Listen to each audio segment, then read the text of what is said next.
My name is Emma, I'm 24, and my parents told me I was adopted and would get nothing from their inheritance. Then, just when I'd accepted my fate, I got a call from my dead grandmother's lawyer about a $3.5 million surprise, and a letter that would expose every lie they'd ever told. Before I tell you about the moment I walked into their house with a smile on my face, let me know where you're watching from in the comments. The phone buzzed against the grimy counter of the coffee shop, its vibration a stark contrast to the drone of the espresso machine and the low chatter of customers. It was an unknown number from a local area code. My policy, born from exhaustion and a deep-seated desire to be left alone, was simple: if I didn't recognize the number, I didn't answer. I was halfway through a grueling double shift, my apron was stained with a Jackson Pollock of coffee and syrup, and my feet were engaged in a screaming match with the cheap soles of my work shoes. I simply didn't have the energy for a telemarketer or a wrong number. But this time, for some reason I couldn't explain, I hesitated. My hand, slick with condensation from a cup I'd just filled, hovered over the decline button. Something, a faint whisper of intuition, told me to pick it up. With a sigh that felt like it came from the depths of my soul, I wiped my hand on my jeans and slid the green icon across the screen. "Is this Emma Caldwell?" a woman's voice inquired. It was crisp, clear, and carried a note of professional authority that made me instinctively stand up a little straighter, as if she could see me slumping against the counter. "Yes, this is she," I managed to say, trying to pitch my voice to sound less like a weary barista and more like a functional adult. "My name is Margaret Stevens. I'm an attorney, and I'm representing the estate of the late Eleanora Caldwell. I realize her funeral was 6 months ago, and I apologize for the delay, but some complex matters required time to settle. It's imperative that I schedule a meeting with you at your earliest convenience." My heart performed a strange, painful lurch in my chest. Eleanora. My grandma. The name alone was a ghost, a memory from a softer, kinder time. But the rest of the sentence was a discordant mess of confusion. I'm sorry, I think there must be a mistake," I stammered, my voice barely a whisper. My parents were very, very clear with me. I wasn't included in my grandmother's will. The silence that followed on the other end of the line was brief, but it was so heavy it felt like a physical weight. "Ms. Caldwell," Margaret Stevens said, her tone softening just enough to convey empathy without losing its professional edge, "I can assure you, there is no mistake. What your parents told you and what is written in your grandmother's final, notarized testament are two vastly different things. Can you be at my office at 4 o'clock this afternoon?"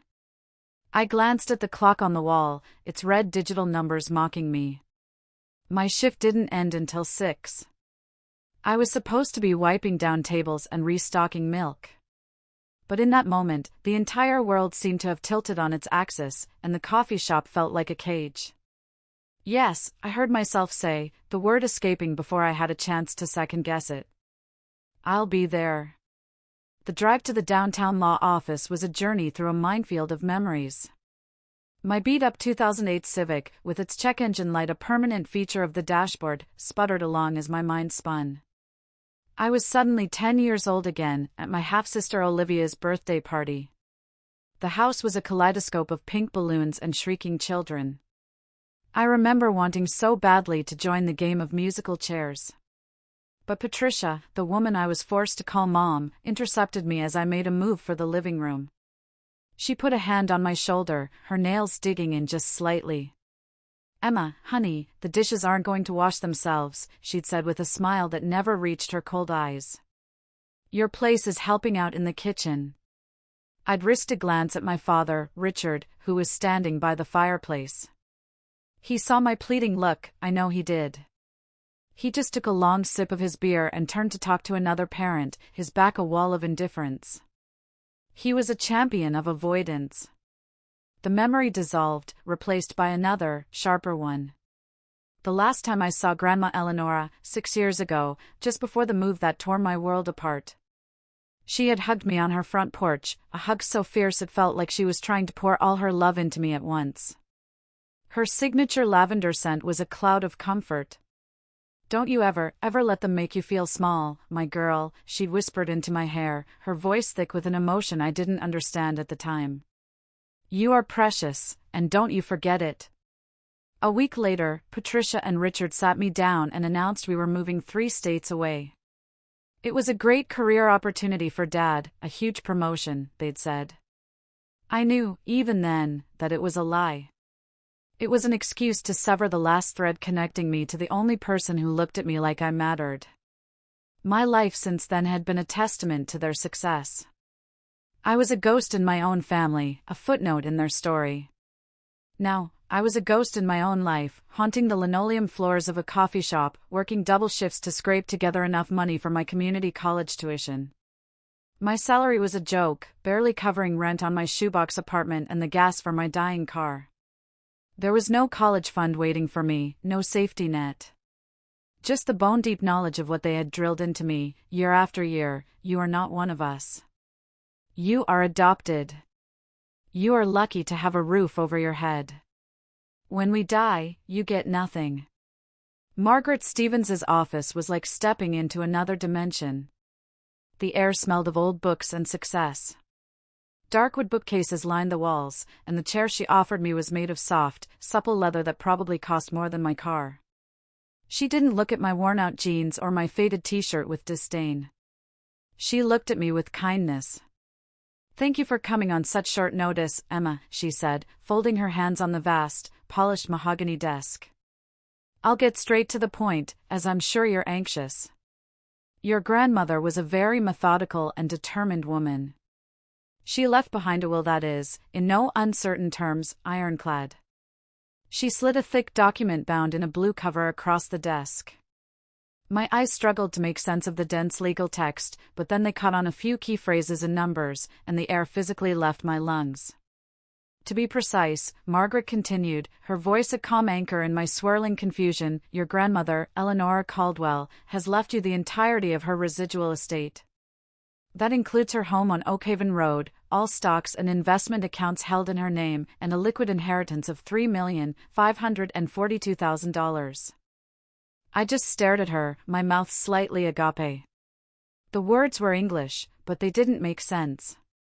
It was like trying to read a sentence with all the letters jumbled. 3 million? I whispered. It sounded like a number from a movie, not my life. This had to be a mistake, a cruel, twisted prank. But, my parents, they told me, they said I was cut out after a divorce, that she changed the will after her, after she and Grandpa split. I was grasping at the lies they'd told me, the flimsy stories I'd been fed. What your parents said was a fabrication, Margaret stated gently but firmly. Eleonora never removed you from her will. In fact, you were always the primary beneficiary. As for the others, your siblings, Marcus and Olivia, are to receive a one-time sum of $5,000 each. Your father, Richard, and his wife, Patricia, are to receive, and I quote, nothing but the consequences of their own actions. A dizzying, disorienting wave of vertigo washed over me. Nothing. They got nothing. All those years of being the perfect family, all for nothing. But that's not the most important thing she left you, Margaret said, her gaze intent. She opened a polished wooden box on her desk and retrieved a heavy, cream-colored envelope, sealed with a dark blue wax stamp bearing an E. She left you this. Her instructions were explicit, you were to be given this before any financial matters were discussed. She slid the envelope across the desk. It felt warm, almost alive, in my trembling hands. She told me this was the most valuable part of your inheritance, Margaret said softly. She said it contained the truth. My advice, Emma, is to go home. Read this in private. Let it sink in.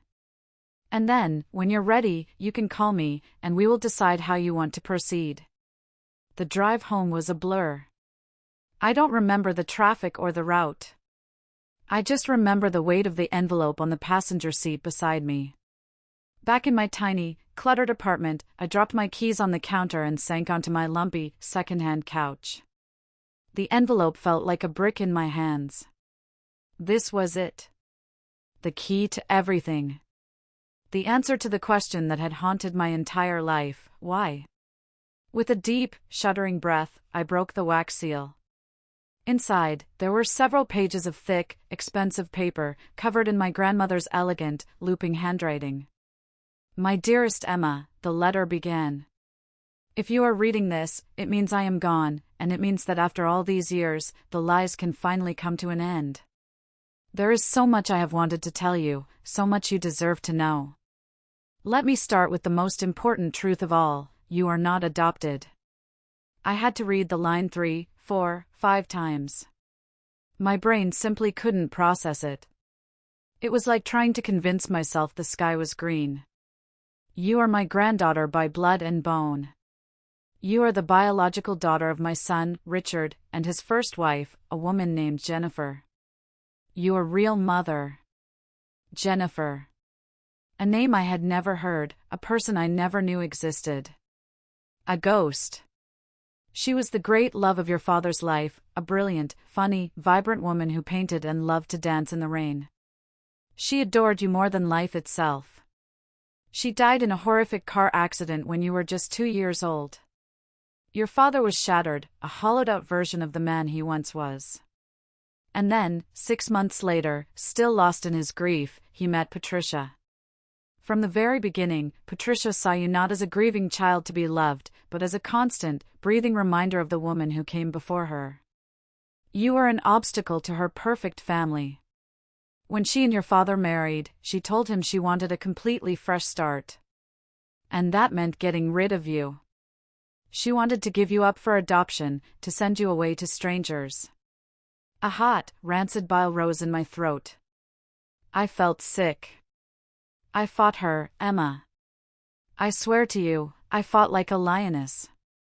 I told your father that if he dared to sign those papers, I would take him to court for full custody, and I would use every penny I had to win. I would not lose you. He was weak, and he finally relented. But that was the day Patricia declared her silent, vicious war against you.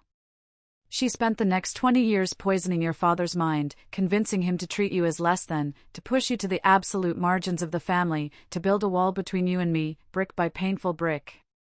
The move across the state wasn't for a promotion, my love. It was to sever our connection completely. But even she couldn't stop me from loving you. She couldn't stop me from watching over you. The letter detailed everything. How she'd hired a private investigator to send her updates. She knew about my struggles in school, the bullying I never told anyone about. She knew when my car broke down, when I had to take on a second job.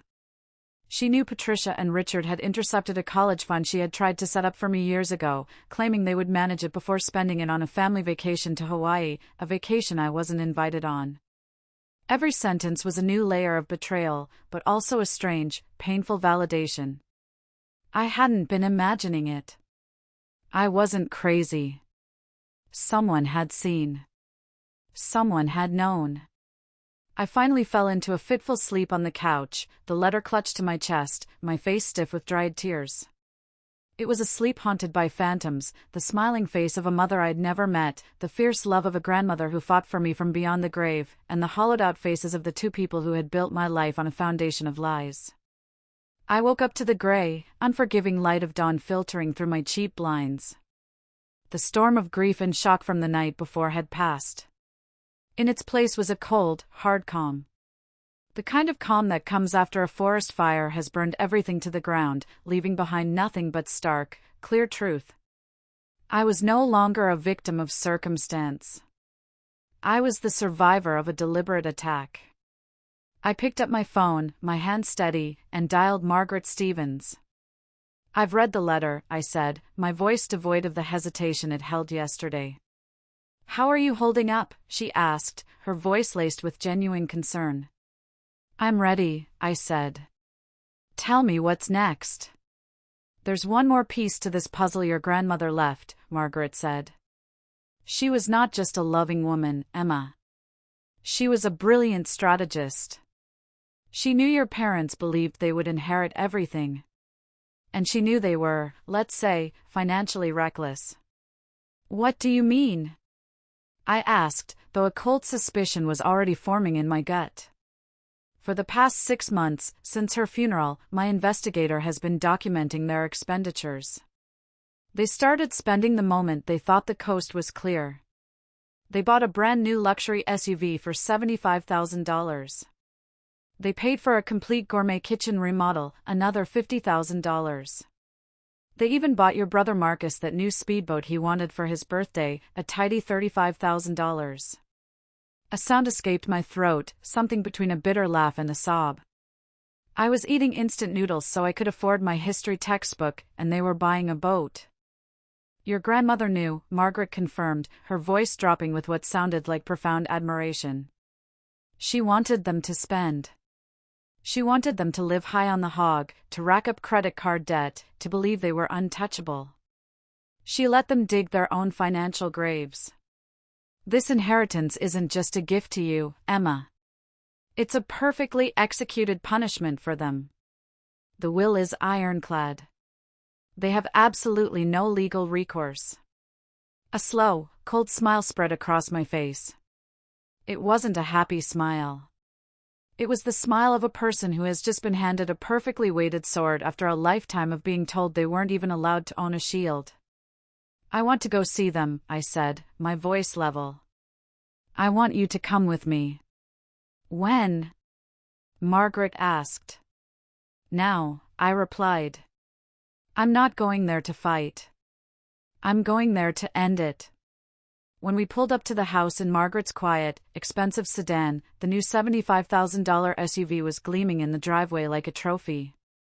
The house I grew up in, a place I associated with quiet misery and the constant feeling of being in the way, now just looked like a monument to their boundless greed. I walked up the familiar stone path and rang the bell. Patricia opened the door, a look of surprise melting into one of sheer annoyance when she saw me. Emma. What on earth are you doing here?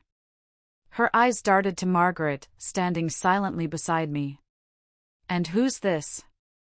This is Margaret Stevens, I said, my voice as calm as a frozen lake. She was Grandma Eleanora's lawyer. That combination of words was a magic spell. It conjured Richard, Olivia, and Marcus into the hallway behind her, their faces a mixture of curiosity and suspicion. They were all standing in the entryway, with a clear view of their brand-new, $50,000 kitchen. It was all stainless steel and gleaming quartz countertops. It was beautiful.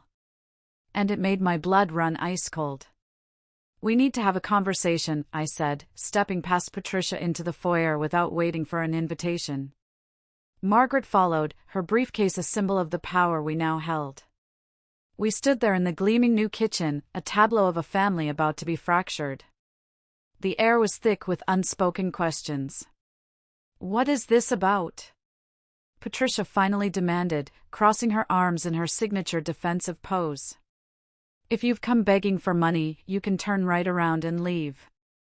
Your grandmother made her wishes clear years ago. I just looked at her. For the first time in my life, I wasn't intimidated.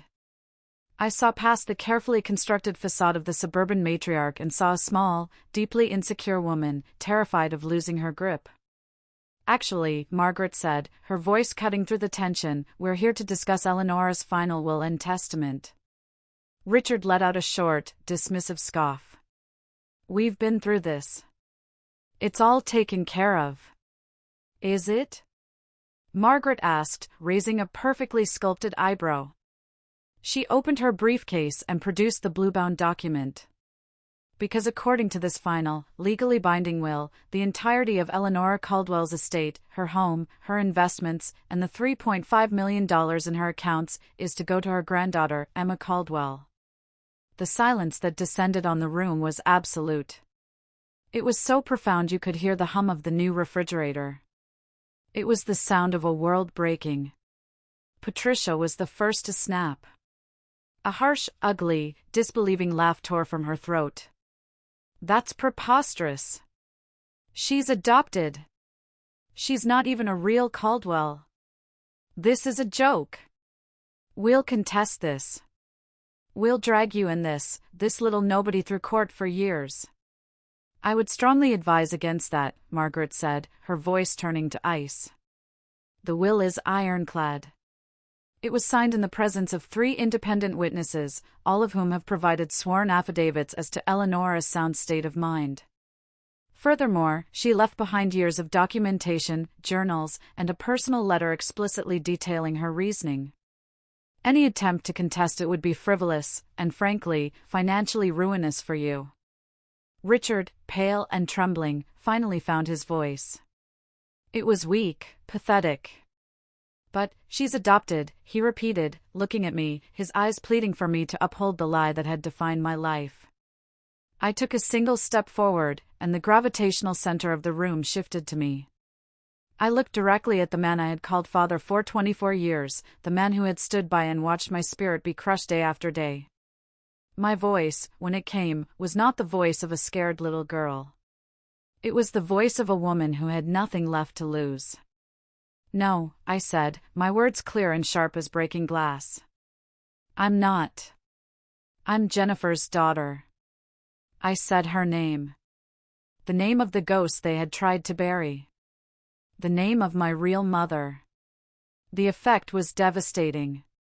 Richard physically recoiled, stumbling back until he collapsed into one of his new, expensive kitchen chairs, burying his face in his hands with a choked sob. Patricia's face, already pale, twisted into a mask of pure, venomous rage. You little snake, she hissed, her voice shaking. How dare you speak that name in this house? Olivia and Marcus just stared, their jaws slack, their eyes darting between their crumbling parents and me, the stranger in the center of the wreckage. This is all a lie! Patricia shrieked, her composure shattering completely. We loved you. We took you in. We gave you everything. Everything? I asked, and this time a real, humorless laugh escaped my lips. You gave me leftovers. You gave me hand-me-downs. You gave me a childhood of feeling like I was a burden. I took a step closer. You want to talk about what you gave me? Let's talk about the science fair in 7th grade, Dad. Remember that? I had a chance to win, all I needed was a better kit. You promised you'd get it for me. Then Patricia decided Olivia needed new ballet shoes. And you just folded. That's what you gave me. A lifetime of folded promises. I turned to Patricia. And you. While I was working double shifts to pay my rent, you were enjoying this kitchen, weren't you? $50,000. And the SUV? $75,000. And a boat for Marcus.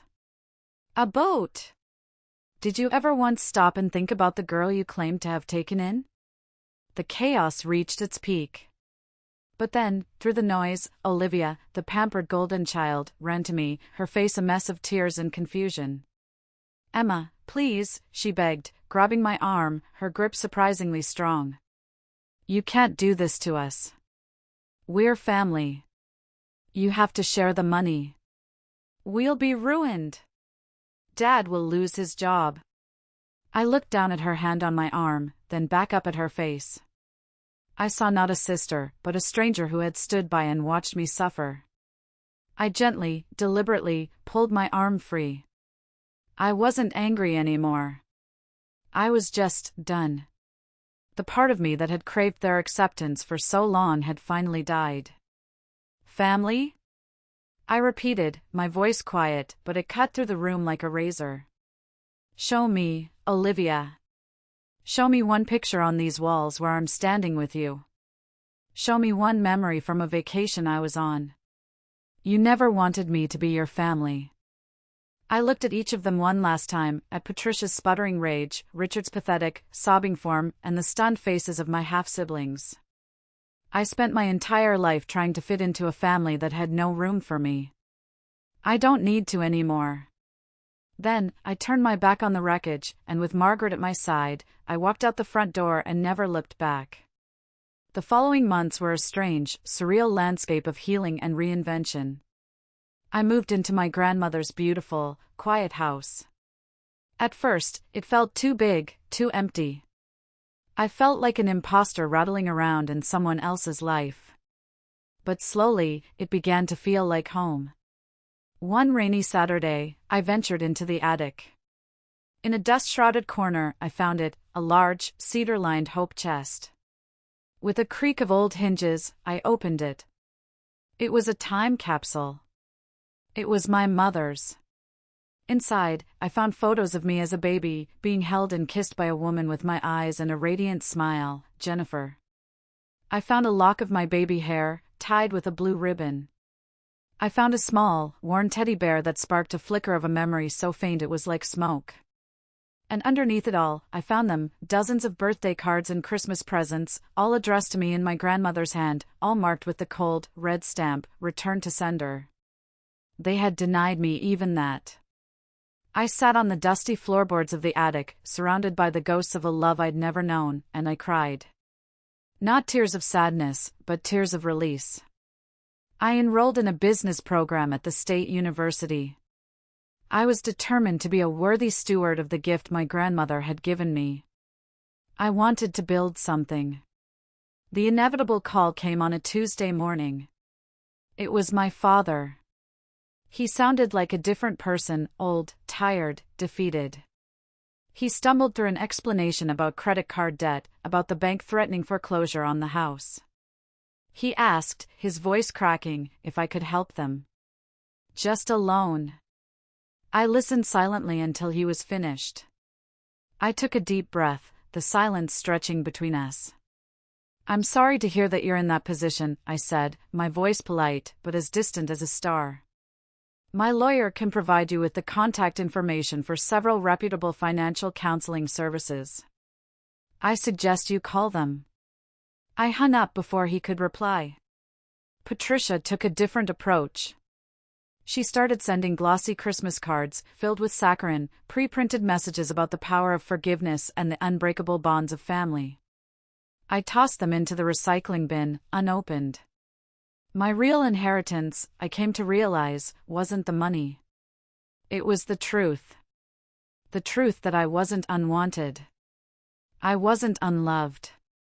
I was the treasured child of one woman, the fiercely protected grandchild of another, and simply the unfortunate victim of a good man's weakness and a cruel woman's jealousy. Their rejection was never about my worth. It was always, only, about their own brokenness. Today, I stood in the lush, green garden behind my grandmother's house. The roses she had planted decades ago were in full, fragrant bloom. In my hands, I held the final blueprints for my new project, the Jennifer Caldwell Foundation, a nonprofit dedicated to providing housing, scholarships, and mentorship to young women aging out of the foster care system. I was taking the pain of my own past and forging it into a future for others who knew what it felt like to be alone. I finally understood. I wasn't a weed that had sprouted in the wrong garden. I was a seed that had been planted in barren soil. And now, finally, I had been moved into the sun, free to grow. Thank you so much for listening to my story. It's been a long and difficult journey, but I'm finally in a place of peace and purpose. I have to ask you, what would you have done in my shoes?